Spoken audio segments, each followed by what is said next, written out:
Would like to introduce Ellen Efros, who is over here beside us, and she's going to introduce our famous speaker for today. So Ellen, if you can take it away. Good afternoon, everyone. If you can't hear me, let me know.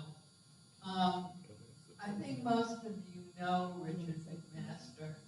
He is an expert in American history.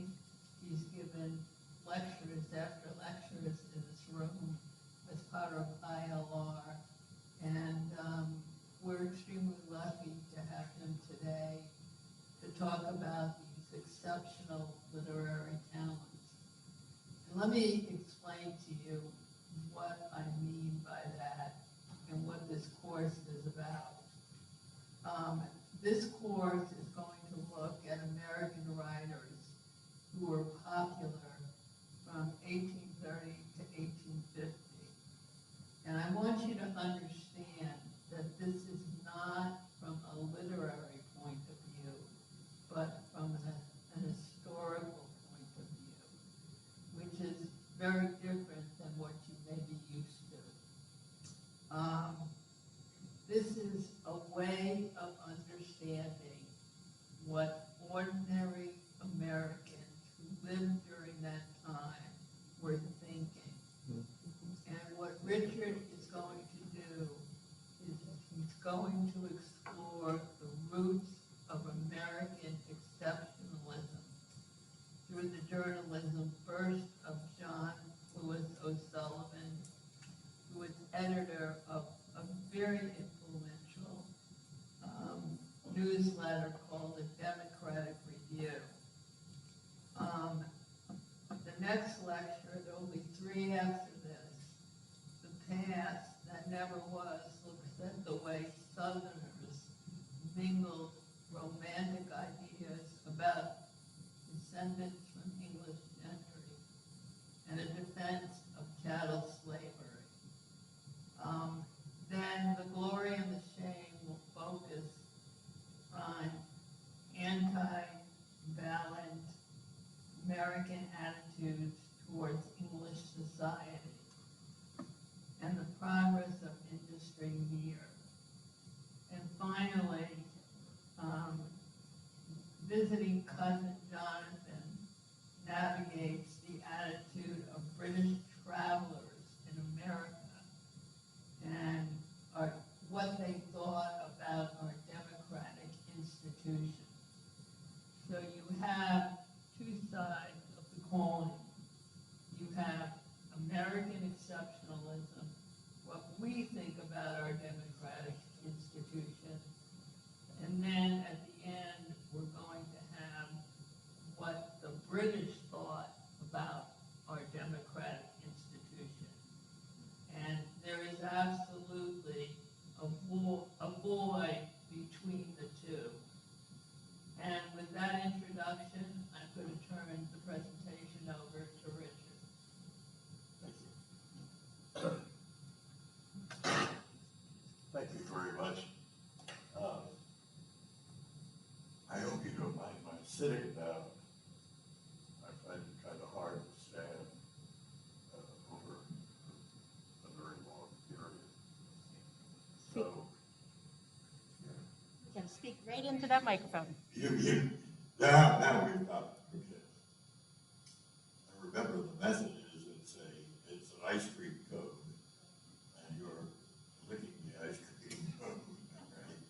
So, anyway, I need to learn how to do this. Press the F. Did I push it first?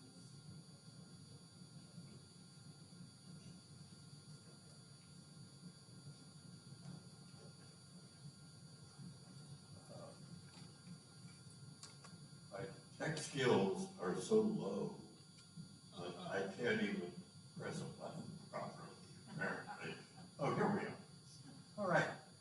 So I'm going to assume everybody can read and you can follow the thing. But we have this idea of American exceptionalism around today, and this is a fair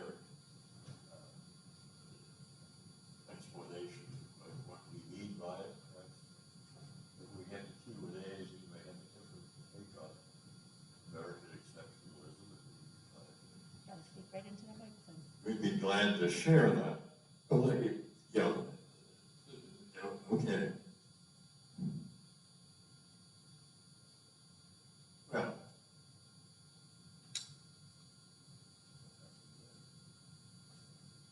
yes. This is unfortunately a late picture. It's the only one that seems to be in existence of John Lewis O'Sullivan, because he founded his magazine with his brother-in-law, Samuel Langtry, in 1837, when he was 24 years old. So he was a young man, and here he's a somewhat older man. But I don't know, we may never have heard of O'Sullivan. I was introduced to him when I was a grad student of Robert Remedy, the great Jacksonian expert, many, many years ago, and was directed to reading every issue of the United States Magazine and Democratic Review, which was O'Sullivan's publication.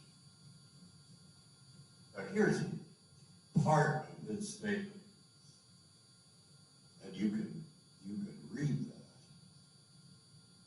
This was written in 1839. It's part of a very long article that I picked up some key ideas. Is the sound all right? Yeah. You're not having any problem. Okay. So we are the nation of human progress, and who will, what can, set limits to our onward march. And we have to onward to the fulfillment of our mission, or our destiny, as he would say later, to the entire development of the principle of our organization: freedom of conscience, freedom of person, freedom of trade and business pursuits, universality of freedom and equality, except, of course, for the large number of Americans who were held in slavery. This is our high destiny.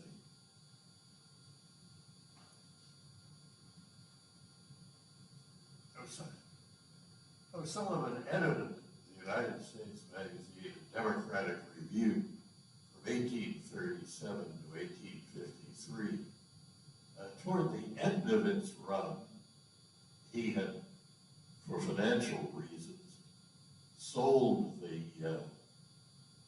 paper to a man named Nicholas Sanders, but he remained the editor through that whole long period.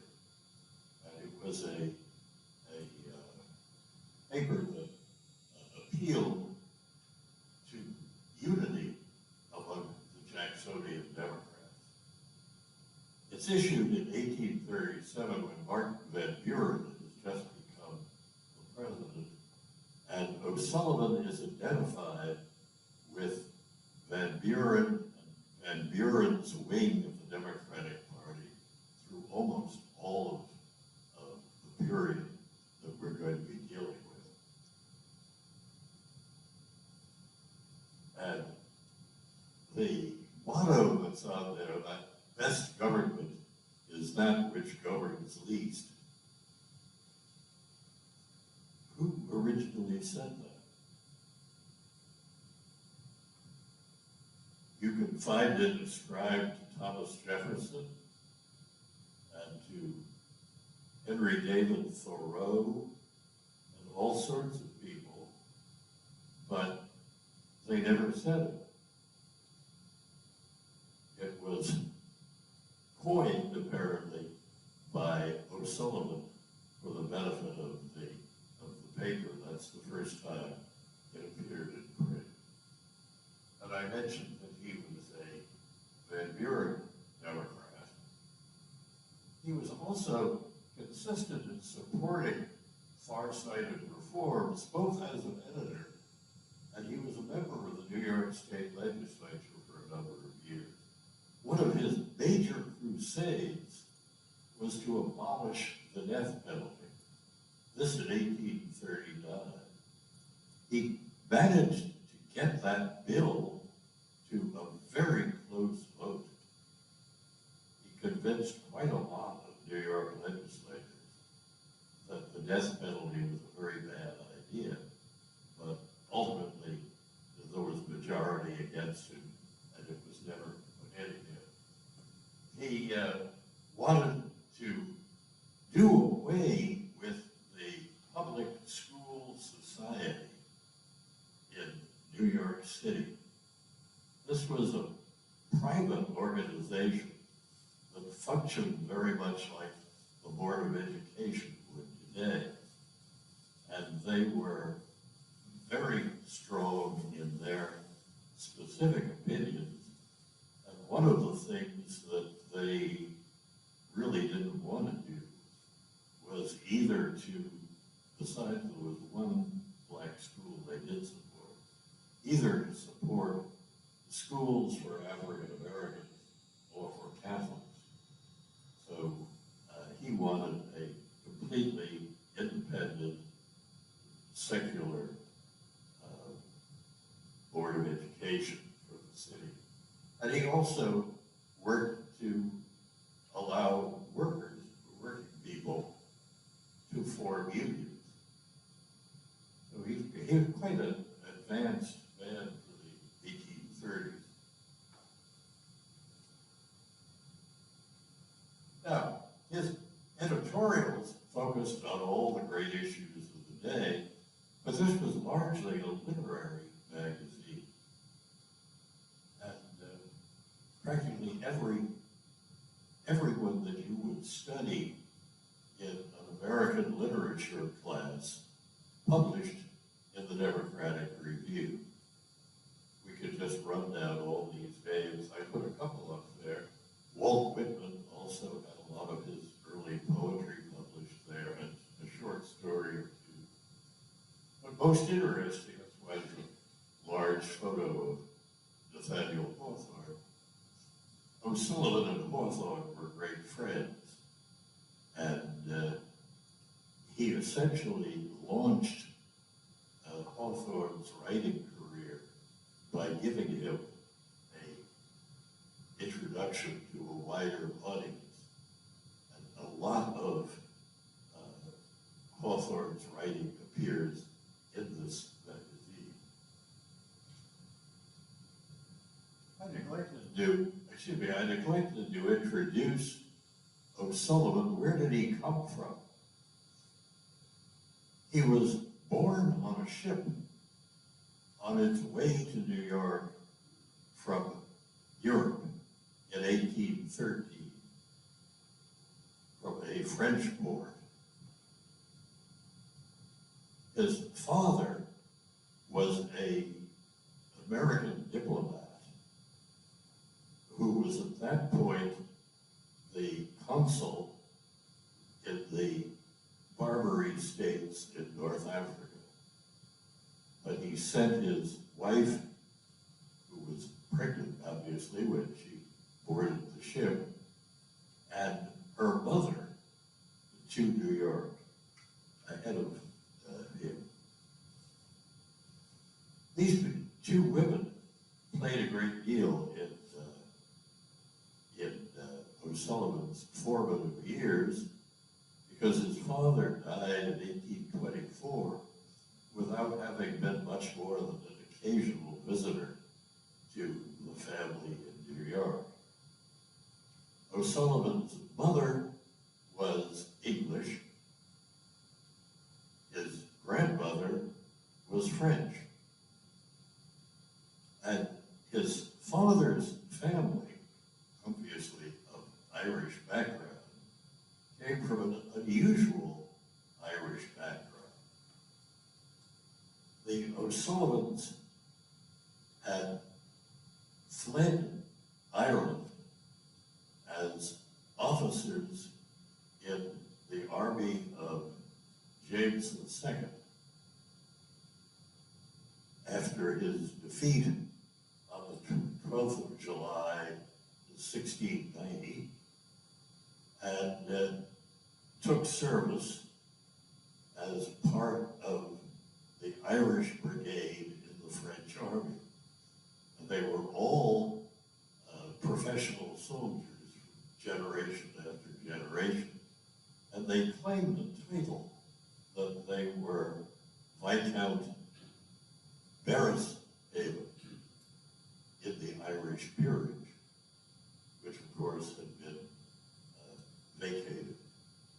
His grandfather served in the French Army, had a quarrel with another French officer, and went over during the American Revolution to fight as a British officer.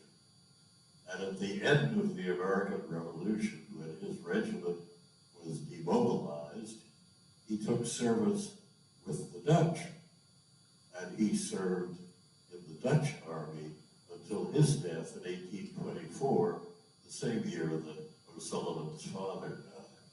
So they were a very colorful set of people.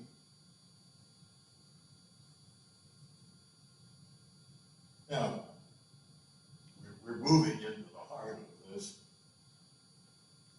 Literature was also part of his vision, obviously. So his point was here, our country is destined to excel in letters. The genius of our institutions will impress itself upon the arts, on philosophy, poetry, and history. So Americans were going to write great books. And at one point, in a much later article, it's about 1849, he suggests that because of our democratic institutions, American artists and writers would naturally excel anything that could be produced in Europe.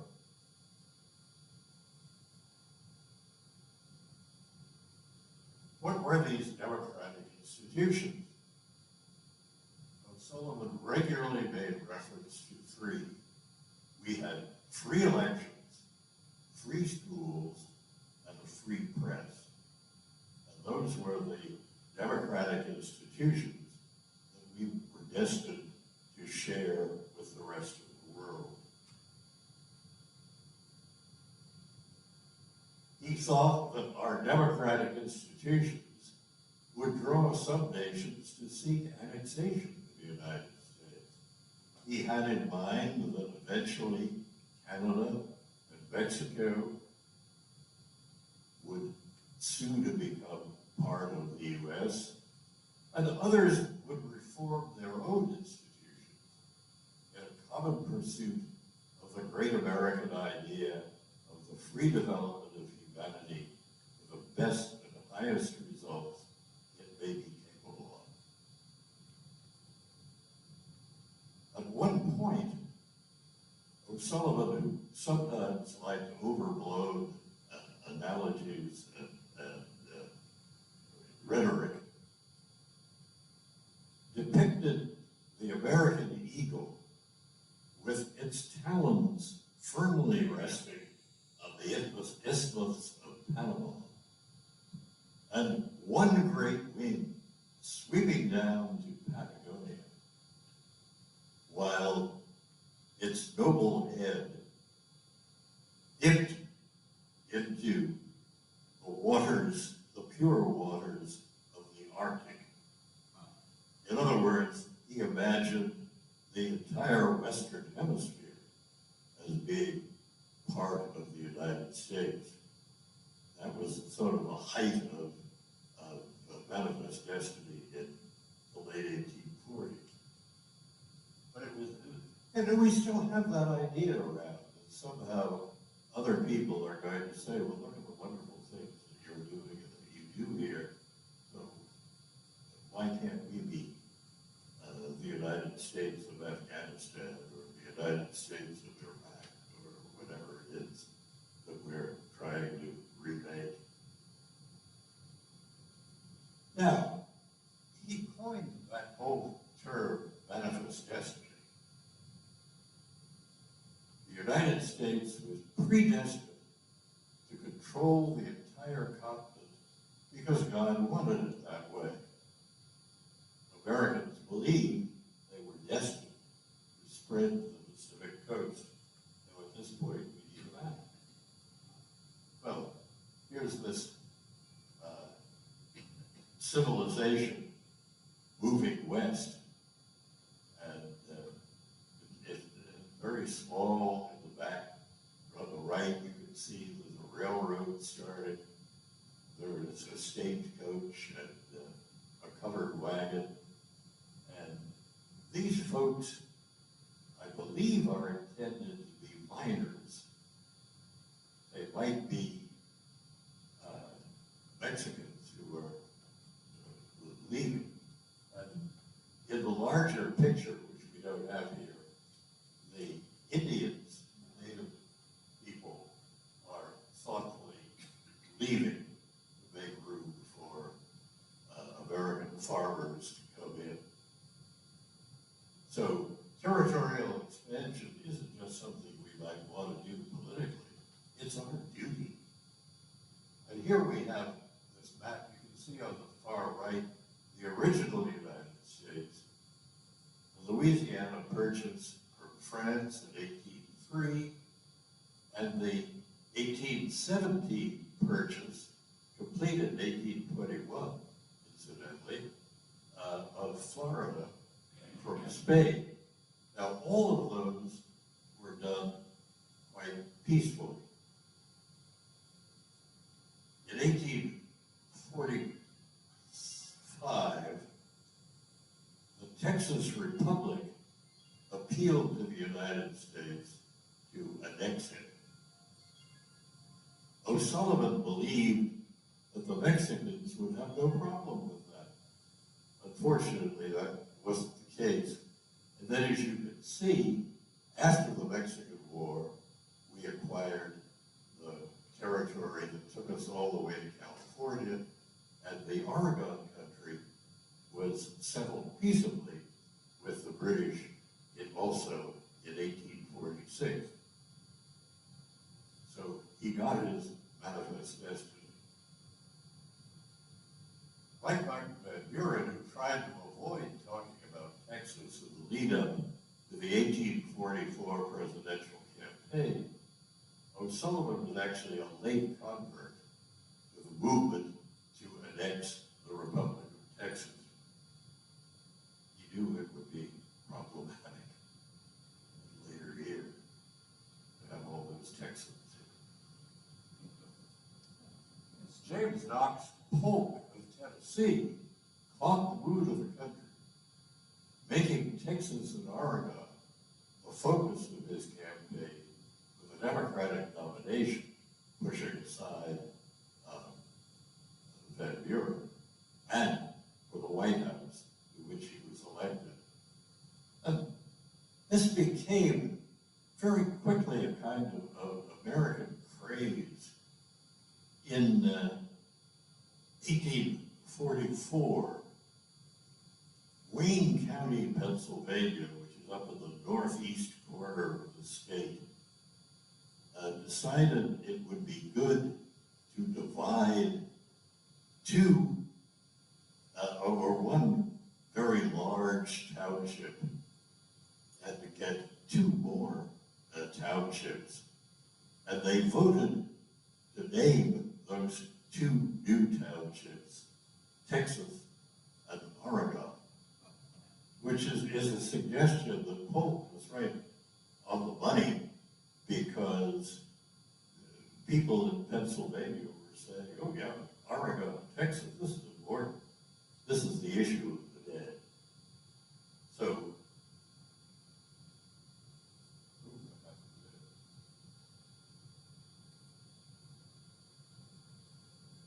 all right. O'Sullivan, like many Northern Democrats, was troubled by people like Calhoun, who looked at Texas as open to slavery. In the midst of the presidential campaign, he offered a really quixotic idea that somehow or other, if we annexed Texas, and it was open to slavery,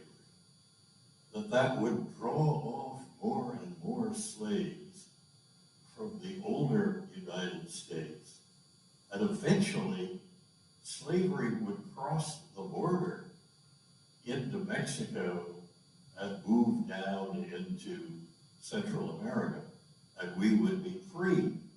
So as his labor becomes less and less valuable, emancipation, gradual, progressive, at last universal, will pass him over the southern border to his more appropriate home in Mexico and the states beyond.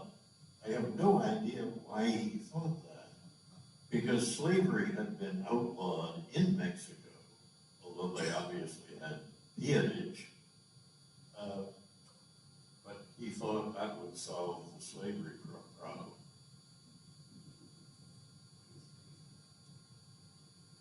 O'Sullivan blamed Calhoun for injecting the slavery issue into discussion with Texas and dividing the Democratic Party. That's a quote from O'Sullivan, great wrong.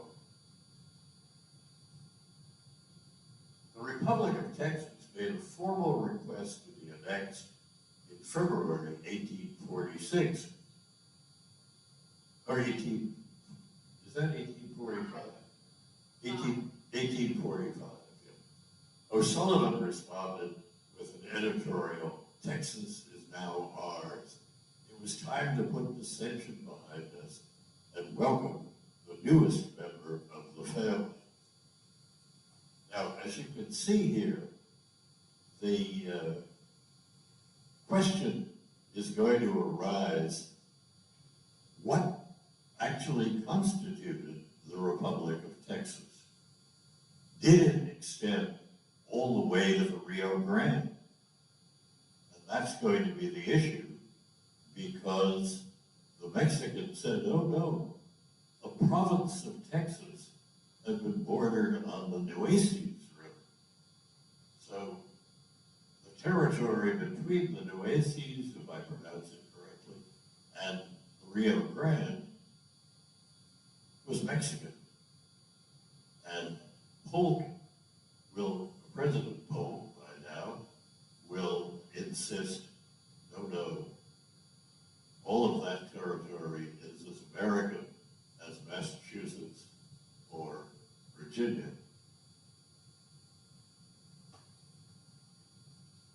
And there we are. How would Mexico react? O'Sullivan still thought Texas could be purchased with, and these are the terms he used, with a generous and magnanimous approach. And he even suggested that after we had had this very generous offer accepted by Mexico, that the Mexicans might in time ask if their country couldn't just become another American state. And O'Sullivan, he had always opposed war, which is interesting. It was a strong peace movement in those decades. And he wrote in 1841, urging a diplomatic solution to the Canadian border question. This one sentence I lifted out: the war spirit is utterly antagonistic to the genius of American democracy and fatal to its progress. And it turned out that the Oregon question was settled peaceably without going to war. President Polk, and there you can see the difference. President Polk and his cabinet set the stage for a military encounter on the Mexican border by ordering U.S. troops to take up a stand in the vicinity of Brownsville on the Rio Grande. And then when they ran into a Mexican patrol and exchanged shots, Polk could go to Congress asking for war, since American blood was shed on American soil. Later in 1846, Congressman David Wilmot, who represented the northeastern corner of Pennsylvania, that had been all excited about Texas and Oregon, added a rider to an Army appropriations bill to prohibit slavery in any territory acquired from Mexico. His effort failed again and again, but he repeated it again and again. So to the democratic institutions, free elections, free schools, and a free press was added free soil, and free soil would divide the country.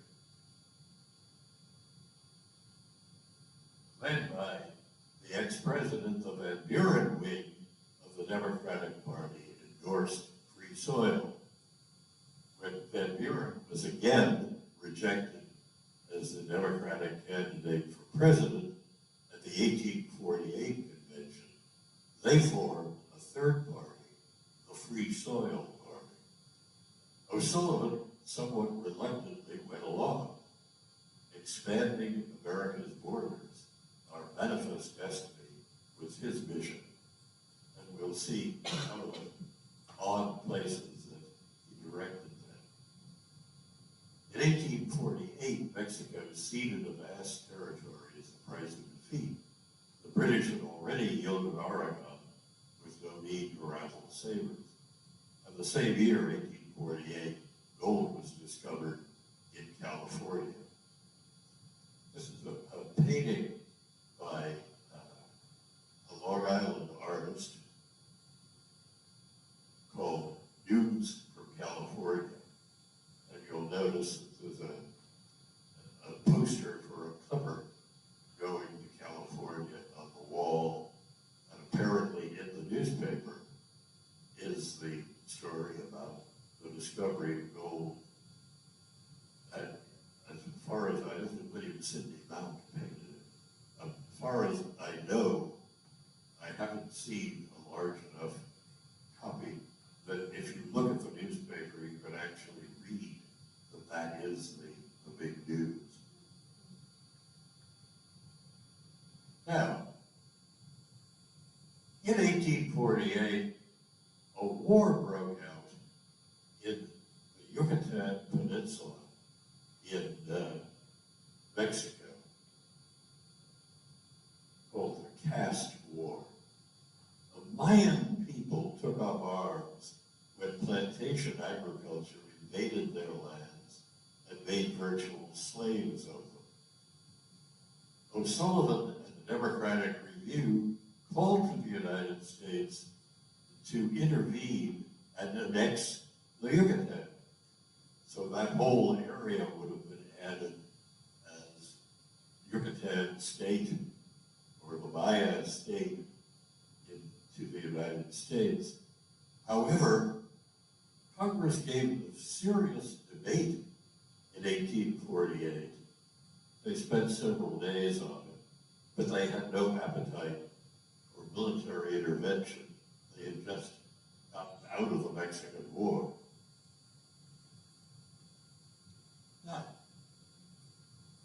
Nothing came of that.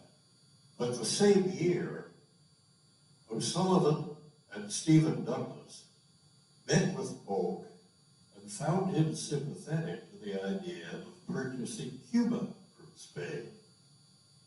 Polk offered $100 million to Spain for the island, which was refused. Then when the new Whig administration came in 1849, there was no interest in Cuba. And O'Sullivan turned to a gentleman down there on the right, who had been a colonel in the Spanish Army as what we call a filibuster. The original filibusters were people who were invading Spanish territory from the United States. Lopez led a series of futile expeditions to liberate Cuba, and O'Sullivan went along with it. And it ended with Lopez's execution in 1851. O'Sullivan was indicted for violation of the Neutrality Act, but the jury was unable to reach a verdict and consequently Fortunately, he didn't have to suffer any penalty.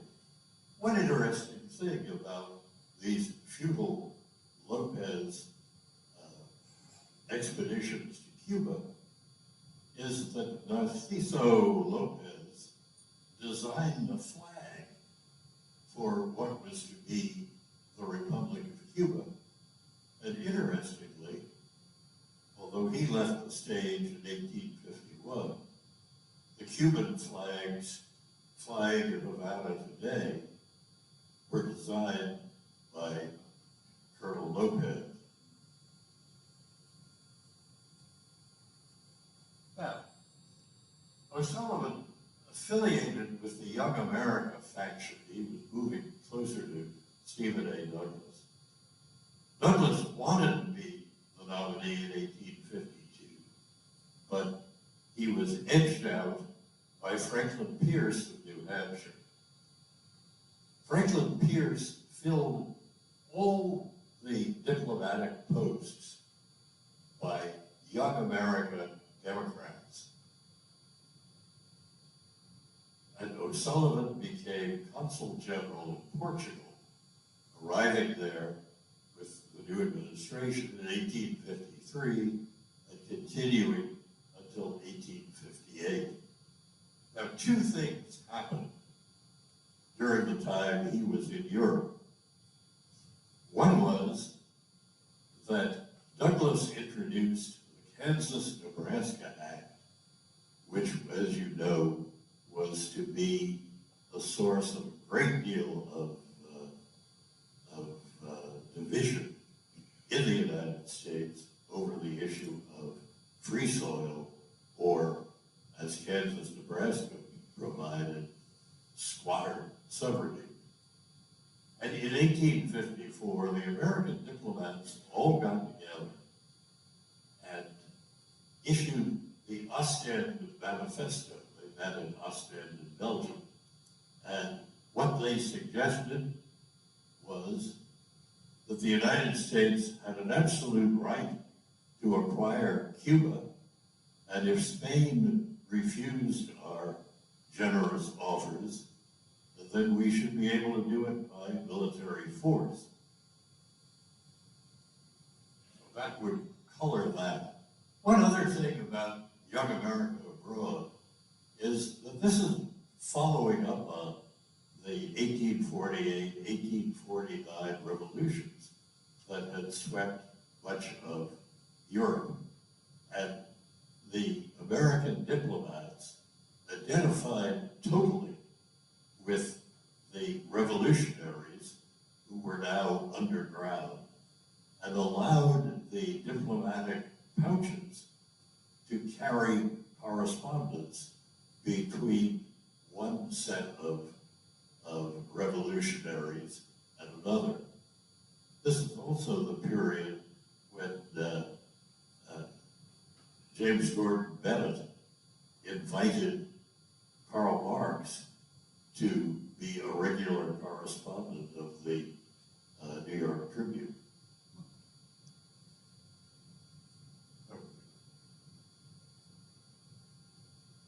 So, we're now, this is the very last picture. By 1858, O'Sullivan is coming home to a very divided nation. As war clouds gathered in 1860 and 61 with secession,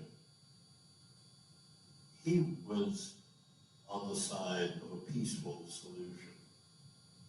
He wrote a great deal for the newspapers.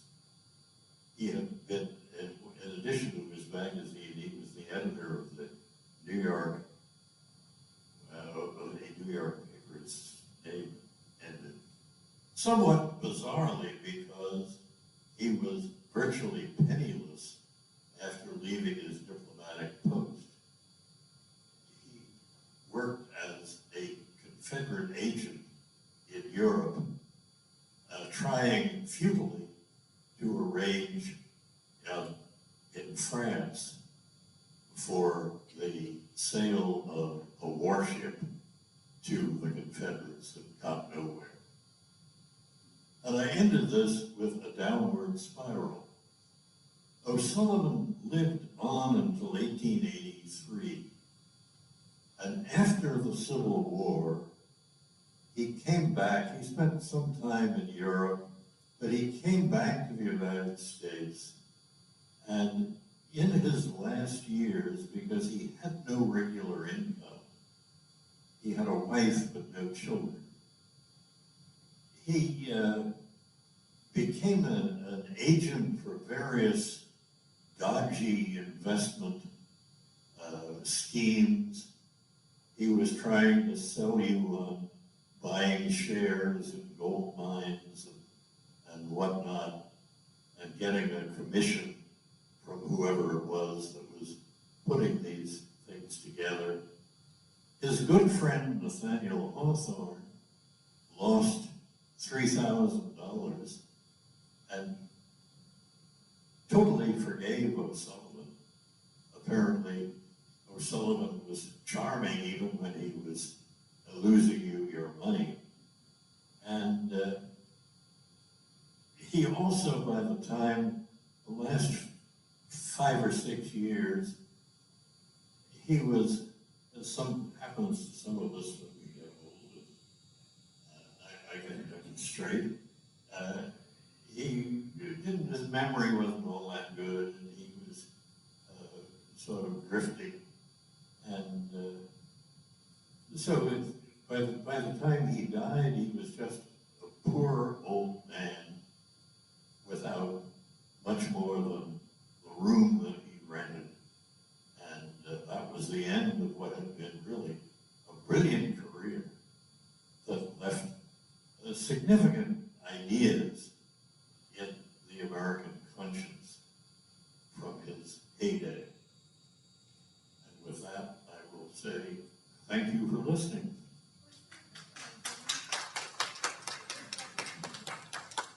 What?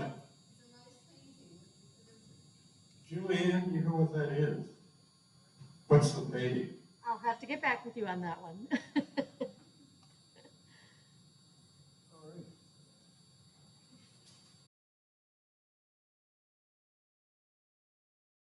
What did they mean by free soil?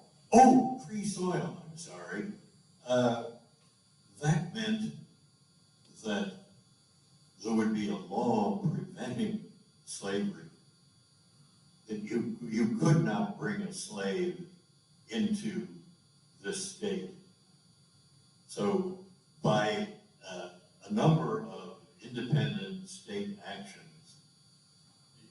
the state of, let's say, Pennsylvania, had long ago said, there's no such thing as a slave in Pennsylvania. This is free soil. And what the congressman was interested in doing was in saying that we're not going to have to wait for this to be a state. We can allow no slaves in any of this territory. It will all be free soil. It's a very good question. I'm sorry, I should have elucidated that a bit earlier.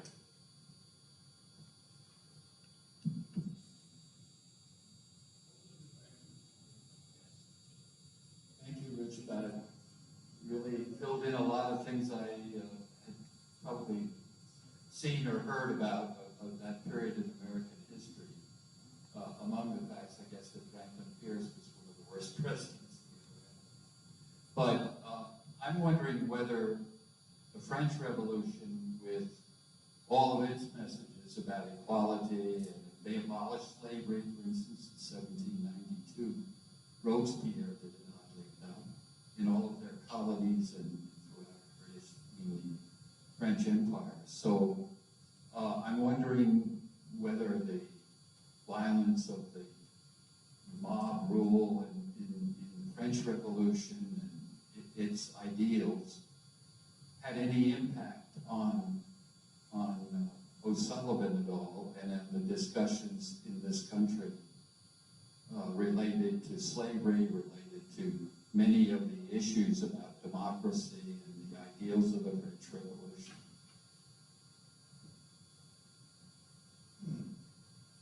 sure the French Revolution made an impact. It had been embraced by the then Democratic Republicans and Jefferson. So, yeah. Yes, I have a question.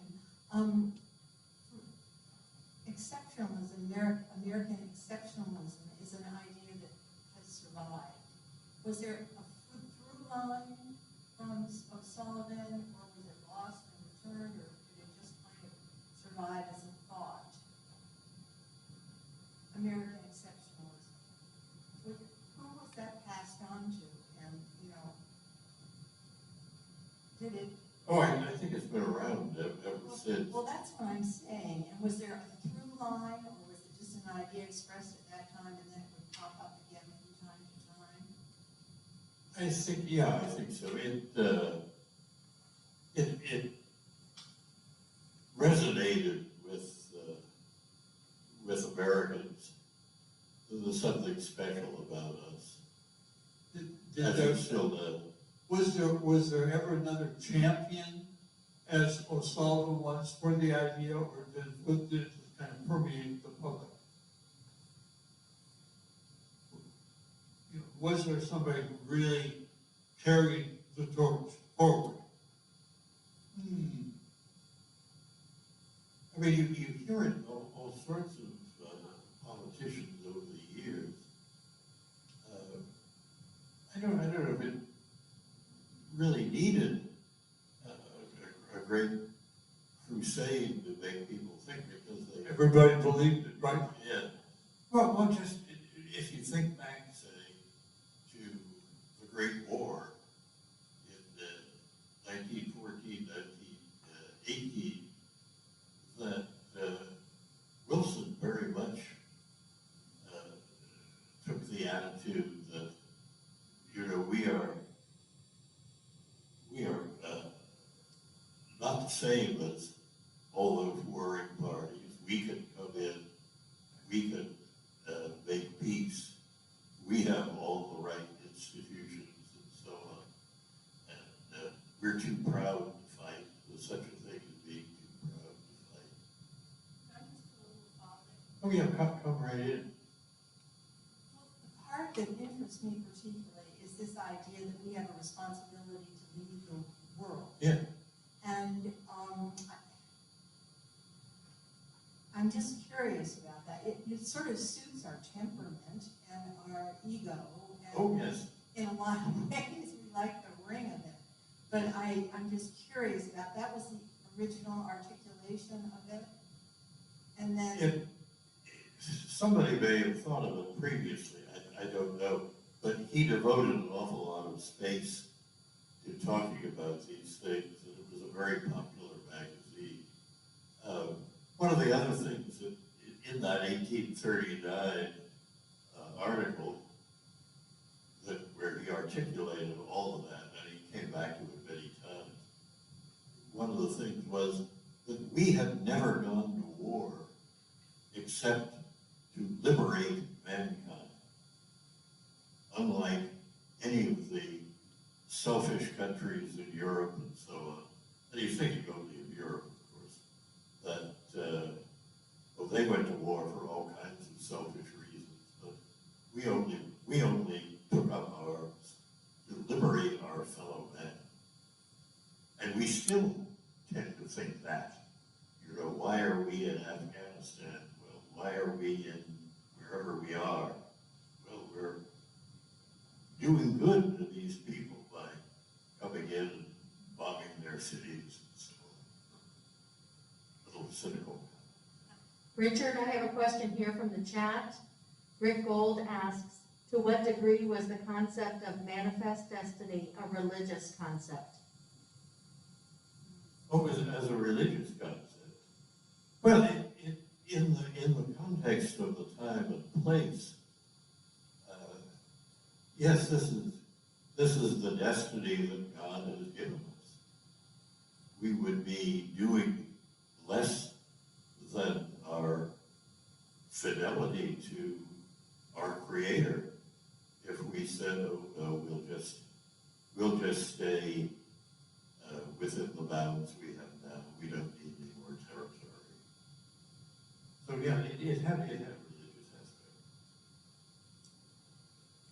All right, well, I don't see any other questions, but I thank you for starting this series, and I know Ellen had to sneak away to an appointment, but she would extend her appreciation as well.